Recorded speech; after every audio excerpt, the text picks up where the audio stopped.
apa kabar? Hari ini kita akan sharing mengenai tips bagaimana mengamankan anggaran pembelanjaan. Mams, jangan lupa untuk subscribe dan komen ya. Mams, pernah nggak waktu kecil kita memperhatikan ibu kita memasukkan beberapa uangnya di dalam amplop, dan amplop itu bertuliskan belanja dapur, bayar sekolah, bayar listrik, bayar telepon, semacam itu. Tanpa kita sadari, waktu itu ibu kita sudah merencanakan keuangannya loh, Mams. Nah, bagaimana dengan kita? Oke, tips untuk mengamankan anggaran pembelanjaan.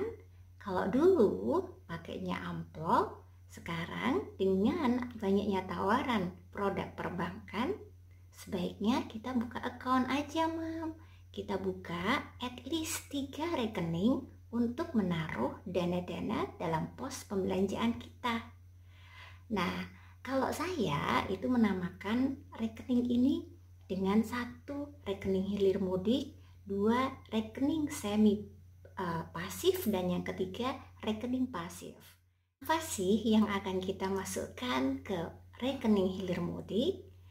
Nah, rekening hilir mudik ini akan kita tongkrongin dana-dana yang mana intensitas keluarnya tinggi, karena kita harus mengeluarkannya bisa setiap hari, setiap 2 hari, semacam untuk belanja harian, untuk bayar les, bayar listrik, bayar telepon, bayar tagihan lainnya mungkin. Nah, yang mana setiap hari harus kita keluarkan, itulah yang masuk ke dalam rekening hilir mudik. Yang kedua, yang masuk ke rekening semi pasif itu biasanya untuk pengeluaran-pengeluaran yang belum tentu dalam 1 bulan itu dikeluarkan. Misalnya yaitu untuk dana-dana sosial, yaitu untuk besuk, untuk kondangan nikahan, kondangan sunat kali ya, kemudian takziah, untuk lahiran, semacam itu. Dan juga untuk rekening semi pasif itu, tolong sekali dana untuk hangout, pos untuk hangout, untuk shopping, masukkan ke rekening semi pasif. Kenapa? Karena kalau kita masukkan ke rekening hilir mudik, kita akan terus punya hasrat untuk hangout dan shopping. Tapi kalau masuk ke rekening semi pasif, jadi kita sudah set ke otak kita bahwa ini akan kita keluarkan kalau kita butuh saja. Kemudian rekening yang ketiga yaitu rekening pasif. Yang masuk ke dalam rekening pasif ini adalah dana-dana yang sengaja dari pendapatan kita sisihkan untuk kita simpan. Jadi jika memang kita tidak ada keperluan yang super mendesak, jangan sampai kita ambil dana yang nongkrong di rekening pasif.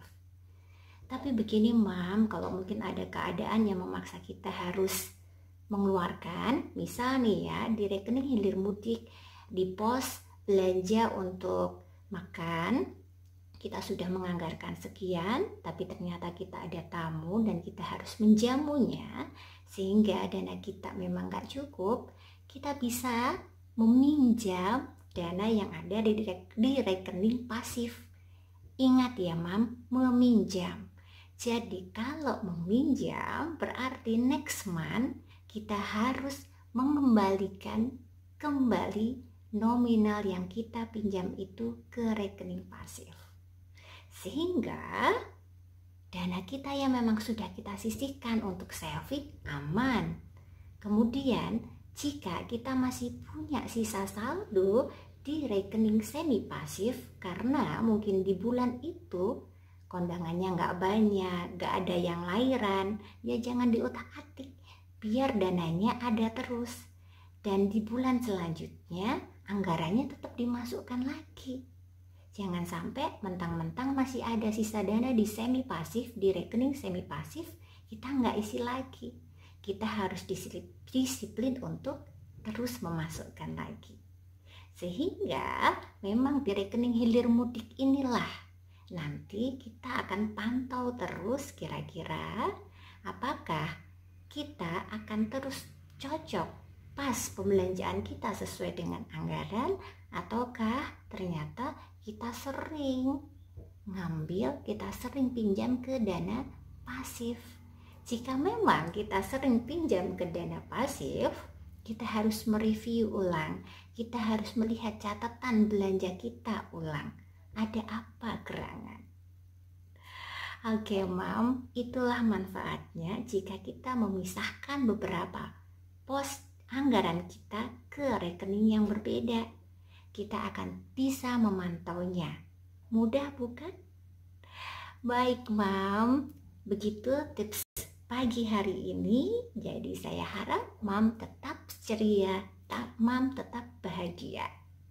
Sampai jumpa ya, Mam. Bye.